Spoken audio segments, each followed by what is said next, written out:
Hello everybody, this is Digraj Singh Rajput. Welcome to Magnet Brains.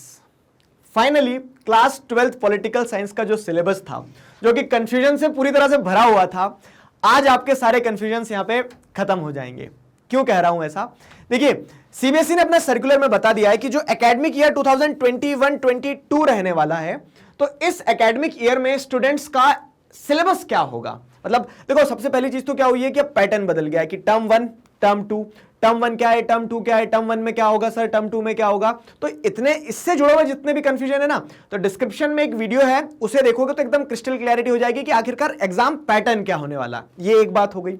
दूसरी बात जो है वो क्या है कि टर्म 1 और टर्म 2 का सिलेबस क्या होगा। ठीक है, 12th पॉलिटिकल साइंस की अगर हम बात करते हैं तो 12th पॉलिटिकल साइंस का टर्म 1 और टर्म 2 का रिड्यूस होने के बाद में जो सिलेबस है, जो आपको फाइनली एग्जाम में पता होना चाहिए कि कौन कौन से चैप्टर पढ़ना है, वो क्या होगा।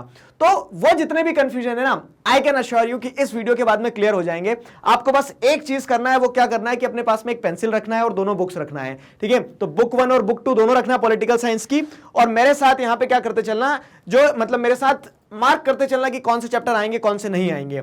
डिस्क्रिप्शन में जाओगे ना जब वीडियो खत्म होने के बाद में, तो एक पीडीएफ है, वो जरूर डाउनलोड कर लेना। तो आपको सर्कुलर मिल जाएगा जो सीबीएसई का है पॉलिटिकल साइंस का, कि कौन कौन से चैप्टर आने वाले हैं, कौन से चैप्टर नहीं आएंगे। तो जितना भी कंफ्यूजन है वो भी क्लियर हो जाएगा। ठीक है, तो ये वही बताता, जैसे बुक 1 है कंटेम्प्रेरी वर्ल्ड पॉलिटिक्स, बुक 2 है politics in India since independence. तो टर्म 1 जो है, टर्म 1 आपका 40 मार्क्स का होने वाला है।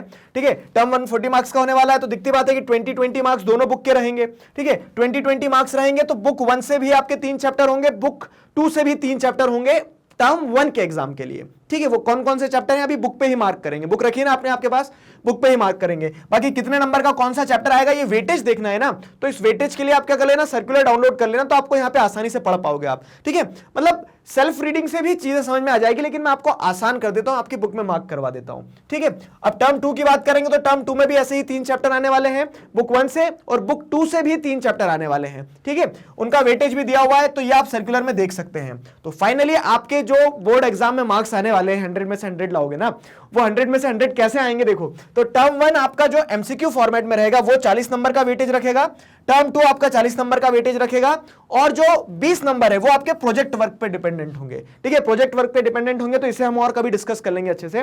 तो इस तरह से आपके 100 मार्क्स होने वाले हैं। फाइन, अब जरा देख लो कि टर्म 1 में कौन से चैप्टर आने वाले हैं बुक से, और टर्म 2 में कौन से आने वाले हैं। बुक 1 की बात करते हैं अपन, कंटेम्प्रेरी वर्ल्ड पॉलिटिक्स। खोल लो इंडेक्स। अब इंडेक्स खोलोगे तो आपको वहां पे दिखेगा, देखो द कोल्ड वॉर एरा, तो यहां पे कोल्ड वॉर एरा में 1 लगा लो, ये टर्म 1 का चैप्टर है, कोल्ड वॉर एरा टर्म 1 का। ठीक है, सिलेबस में cold war era and the non align movement इस नाम से जाना जाएगा। तो ये चैप्टर आपका टर्म 1 में आने वाला है। फिर क्या है, एंड ऑफ बायपोलैरिटी जो है, तो ये चैप्टर भी आपका क्या आने वाला है, ये चैप्टर भी जिसे अगर आप देखोगे तो टर्म 1 में आने वाला है। अब ये 2 चैप्टर हो गए, एक और चैप्टर कौन सा है, तो एक और चैप्टर जो है टर्म 1 का, वो है इंटरनेशनल ऑर्गेनाइजेशंस, जिसे हम United Nations and it's organs वाला जो जिस नाम से जाना जाता है, नया नाम जो है उसका। ठीक है, तो ये आपका क्या हो गया, ये जो चैप्टर है ये आपका 3 चैप्टर हो गए टर्म 1 के। ठीक है, टर्म 1 के 3 चैप्टर हो गए। बुक 1 से टर्म 1 में ये 3 चैप्टर ध्यान रखना है, दैट्स इट, इससे ज्यादा कुछ नहीं। ठीक है, अब इन्हें आप जब पढ़ोगे ना तो एक चीज ध्यान रखना, क्या कि टर्म 1 में एमसीक्यू फॉर्मेट में पेपर होगा, तो एमसीक्यू फॉर्मेट में हम चीजों को ध्यान रखें। ठीक है, इन 3 चैप्टर्स में से एमसीक्यू निकल के आएंगे, स्पेशल एम्फेसाइज करना है इन सारी चीजों पे।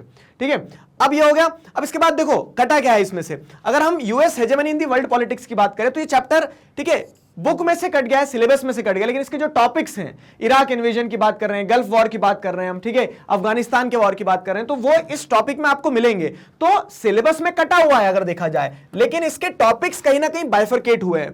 तो अगर आप वीडियो लेक्चर्स को फॉलो करते हो, ठीक है, रिलीजियसली फॉलो करते हो, अच्छे से एक एक चीज देखते हो ना, तो आपको इसमें कोई कंफ्यूजन नहीं होगा। आप मेरी बात कनेक्ट कर पा रहे हो तो बताना। ठीक है, तो उस तरह से क्या है, इस चैप्टर को फॉर्मली काट दिया गया है सिलेबस से, लेकिन इसके टॉपिक्स इधर उधर क्या है, मतलब इस तरह से ट्रिकल डाउन हो गए हैं। ठीक, अब टर्म 2 की अगर बात करें, टर्म ये जो बुक है इसमें से टर्म 2 में क्या क्या आने वाला है, तो जो न्यू सेंटर्स ऑफ पावर नया नाम हुआ है। ठीक है, इस चैप्टर का नया नाम हुआ है new centres of power, alternative centres of power, जो बुक में दिया है, ये टर्म 2 का चैप्टर है। ठीक है, कंटेम्प्रेरी साउथ एशिया, ये भी क्या है, टर्म 2 का चैप्टर है। टर्म 2 का चैप्टर हो गया। अब फिर क्या है, security in the contemporary world, इसको काट दो। ठीक है, आराम से काट लो इसको भी। ठीक है, तो उसके बाद में इन्वायरमेंटल एंड नेचुरल रिसोर्सेज है, इसे भी काट दो। बचा क्या है, ग्लोबलाइजेशन, तो ग्लोबलाइजेशन जो चैप्टर है आपका, ये टर्म 2 का चैप्टर हो गया। ठीक, सिंपल। अब आपके पास में जो आपकी बुक है ना, बुक का जो इंडेक्स है ये आपका गाइड हो गया है साल भर। बस हमें ये ध्यान रखना है कि कौन से चैप्टर टर्म 1 में, कौन से टर्म 2 में, और बहुत इजीली हमने समझ लिया है चीजों को। चैप्टर के नाम बदले हैं तो उसमें कंफ्यूजन मत रखना, अभी आगे स्क्रीनशॉट लेने दे दूंगा मैं आपको, ठीक है। तो ये क्लियरिटी हो गई बुक 1 की। बुक 2 पे चलते हैं। देखो बुक 2 की अगर बात करें हम, ठीक है, बुक 2 की अगर हम बात करें तो बुक 2 में भी कहानी कुछ ऐसी ही है कि टर्म 1 में कौन कौन से चैप्टर आएंगे, 3 चैप्टर आएंगे। टर्म 1 में कौन कौन से 3 आएंगे, तो चैलेंजेस ऑफ नेशन बिल्डिंग, ठीक है, ये टर्म 1 का चैप्टर हो गया। Era of one party dominance जो है ना, तो ये फॉर्मली बुक में से कट चुका है, समझना, फॉर्मली कट चुका है। लेकिन यही चैप्टर के जो टॉपिक है, तो ये कांग्रेस सिस्टम जब आप पढ़ते हो ना, चैप्टर 5 जो है बुक में, इसके अंदर जुड़ा हुआ है। तो ध्यान रखना ये फॉर्मली कट गया है, लेकिन इसके एसेंस जो है, इसके कुछ टॉपिक जो है, कांग्रेस पार्टी की डोमिनेंस वाला जो पार्ट है वो इसमें मर्ज हो गया है। तो ये चैप्टर फॉर्मली सिलेबस से कटा, लेकिन आपको पढ़ना है, ठीक है। तो वीडियो लेक्चर्स बने हुए हैं, उसको देख के आप क्या कर सकते हो, एक तरह से टॉपिक्स को कनेक्ट कर पाओगे। जब आप वो थ्योरी देखोगे तो आपको समझ में आ जाएगा मैं क्या कहना चाह रहा हूं, ठीक है। तो यहां पे era of one party dominance का ये सीन है, थोड़ा सा ऐसा फॉर्मली कटा है वो, ठीक है। फिर दूसरा चैप्टर कौन सा है, तो पॉलिटिक्स ऑफ प्लान डेवलपमेंट, या फिर जिसे किस नाम से जाना जाता है, प्लानिंग एंड डेवलपमेंट। इस चैप्टर का नाम प्लानिंग एंड डेवलपमेंट भी है, ठीक है, सिलेबस में आपको प्लानिंग एंड डेवलपमेंट के नाम से मिलेगा। तो ये कहां आ जाएगा, ये आपके टर्म 1 में आने वाला है, टर्म 1 में आने वाला है। उसी के साथ साथ में एक और चैप्टर जो आपके टर्म 1 में आएगा वो है इंडियाज एक्सटर्नल रिलेशन, ठीक है। और यही चैप्टर जो है किस नाम से भी जाना जाता है, इंडियाज फॉरेन पॉलिसी के नाम से भी जाना जाता है। ये 3 चैप्टर जो है आपके टर्म 1 के हैं, ठीक है। टर्म 1 के 3 चैप्टर हो गए। टर्म 2 की अगर बात करते हैं हम, ठीक है, टर्म 2 की अगर हम बात करते हैं तो टर्म 2 में देखो क्या आने वाला है इस बुक से। सबसे पहले तो ये वाला जो चैप्टर है, challenges to and restoration of Congress system, इसका नाम बदल के क्या कर दिया है, parties and party system in India, ठीक है। तो ये जो चैप्टर है आपका पार्ट मतलब टर्म 2 में आएगा, ठीक है। और जो हमने यहाँ पे फॉर्मली देखा है सिलेबस से चैप्टर कट चुका है, era of one party dominance, तो उसके कुछ टॉपिक यहाँ पे मर्ज हुए हैं, ठीक है, वो चीज ध्यान रखना। बाकी जो एडिशनल टॉपिक है तो उन सारी चीजों की चिंता बिल्कुल मत करना। क्यों, क्योंकि आप अगर थ्योरी पढ़ रहे हो ना, तो आपको हर चीज वहां पे मिल जाएगी, सिस्टमेटिक कनेक्ट करवा दूंगा, किधर से क्या कटा है, किधर को जुड़ा है, ठीक। बाकी अभी जो हमें समझना है कि 3 चैप्टर जो हमारे टर्म 1 में आने वाले हैं बुक 2 से, वो 3 ये है, ठीक है। और उसके बाद अगर आगे की बात करें तो टर्म 2 में जो आने वाले हैं 3 चैप्टर, वो कौन कौन से हैं, एक तो हमारा challenges to and restoration of Congress system, जिसे पार्टीज एंड पार्टी सिस्टम के नाम से जाना जाता है, वो हो गया। दूसरा हो गया the crisis of democratic order. अब इसी चैप्टर को किस नाम से जाना जाता है, नया नाम क्या है इसका, डेमोक्रेटिक रिसर्जेंस, डेमोक्रेटिक रिसर्जेंस, ठीक है। तो ये टर्म 2 का चैप्टर है, डेमोक्रेटिक रिसर्जेंस। और अगला जो चैप्टर है इंपॉर्टेंट, वो कौन सा है आपका, तो देखो राइज ऑफ पॉपुलर मूवमेंट काट दो, रीजनल एस्पिरेशंस काट दो। अगला जो इंपॉर्टेंट चैप्टर आपका टर्म 2 में आने वाला है, टर्म 2 लगा लो यहां पे, वो कौन सा है, recent developments in Indian politics, जिसका नया नाम क्या है, जो आपको सर्कुलर में किस नाम से मिलेगा, Indian politics trends and developments, ठीक है, ट्रेंड्स एंड डेवलपमेंट्स। तो ये 3 चैप्टर आपके टर्म 2 के हो गए, ठीक है। ये 3 चैप्टर ऊपर के जो है वो आपके टर्म 1 के हो गए। ये जो चैप्टर था era of one party dominance, वो एक तरह से मर्ज हो गया है चैप्टर 5 में आपके, ठीक है। ये पूरी कहानी जो है आपको समझ में आई। अब देखो क्या है, कुछ प्यारे बच्चे हैं जिन्होंने क्या किया, मार्क किया ईमानदारी से, बुक लेके बैठे हैं, पेंसिल लेके बैठे हैं, वेरी गुड।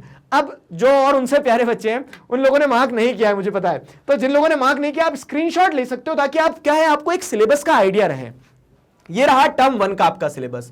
टर्म 1 में 3 चैप्टर बुक 1 से, बुक 2 से 3 चैप्टर, ठीक है, जो कोल्ड वॉर एरा के नाम से बुक में लिखा है, जिसका नया नाम सिलेबस में क्या हो गया, cold war era in the non aligned movement. तो जो नाम बदले हैं, जो नामकरण हुआ है ना, नया नया, वो नया पुराना सब लिख दिया मैंने, ठीक है। तो पुराना जो है वो किस नाम से लिखा है, रेड कलर से लिखा हुआ, देखो। तो जैसे United Nations and international organisation नया नाम है चैप्टर का, बुक में इंटरनेशनल ऑर्गेनाइजेशंस के नाम से मिल जाएगा, ठीक है। तो ये कंटेम्प्रेरी वर्ल्ड पॉलिटिक्स के 3 हो गए, और इधर देखोगे आप तो politics in India since independence के 3 चैप्टर हो गए, ठीक है। इसका स्क्रीनशॉट ले लो एक, इसका स्क्रीनशॉट ले लिया, आगे बढ़ते हैं हम।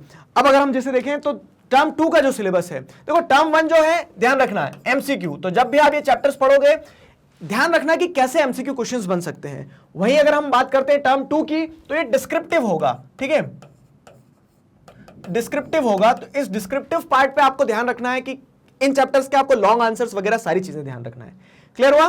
तो कंटेम्प्रेरी वर्ल्ड पॉलिटिक्स से जो आपके 3 चैप्टर है, न्यू सेंटर्स ऑफ पावर, जो बुक में अल्टरनेटिव सेंटर्स ऑफ पावर के नाम से दिया है, ठीक है, south Asia and contemporary world, जो बुक में कंटेम्प्रेरी साउथ एशिया के नाम से दिया है, और ग्लोबलाइजेशन, ठीक है। तो ये 3 चैप्टर, ये हमने आपको बताया था टर्म 2 में, ठीक है, कंटेम्प्रेरी साउथ एशिया, ये सारे चैप्टर जो हैं ये टर्म 2 के चैप्टर्स हैं। क्लियर हुआ?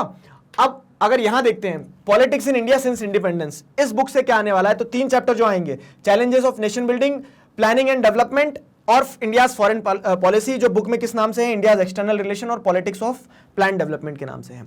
ठीक है, तो ये पूरा आपको एक रोड मैप, एक मैदान समझ में आ गया कि हाँ हमें क्या पढ़ना है, कहां से पढ़ना है, कैसे पढ़ना है। ठीक, तो सिलेबस क्लैरिटी मिल गई अगर एक बार अच्छे से, तो उससे क्या रहेगा कि हम आगे की प्रिपरेशन कर पाएंगे। तो टर्म 1 टर्म 2 दोनों का सिलेबस हमारे सामने क्या है, क्लियर है। आई होप आपको सारी चीजें समझ में आई, आशा यही करता हूं मैं आपसे।